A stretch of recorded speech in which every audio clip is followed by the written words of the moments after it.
শীতের আমেজ কমে যাওয়ার পর থেকেই ধীরে ধীরে ঢাকার তাপমাত্রা আগের তুলনায় বাড়ছে। মঙ্গলবার সকালে ঢাকার সর্বনিম্ন তাপমাত্রা রেকর্ড করা হয়েছে 17.2 ডিগ্রি সেলসিয়াস। আবহাওয়া অধিদপ্তর জানিয়েছে, দুপুর পর্যন্ত ঢাকা ও আশেপাশের এলাকায় আকাশ অস্থায়ীভাবে আংশিক মেঘলা থাকতে পারে। পূর্বাভাস অনুযায়ী এ সময়ে আবহাওয়া শুষ্ক থাকতে পারে, তবে পশ্চিম বা উত্তর পশ্চিম দিক থেকে ঘন্টায় 5 থেকে 10 কিলোমিটার বেগে বাতাস প্রবাহিত হতে পারে। দিনের তাপমাত্রা প্রায় অপরিবর্তিত থাকতে পারে।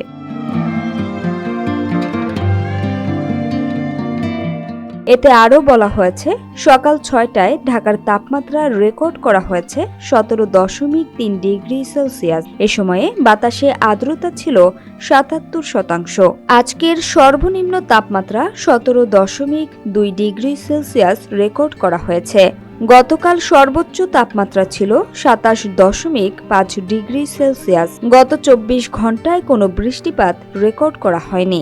আজ সূর্যাস্ত সন্ধ্যা 5টা 41 এবং আগামীকাল সূর্যোদয় ভোর 6টা 42 হবে।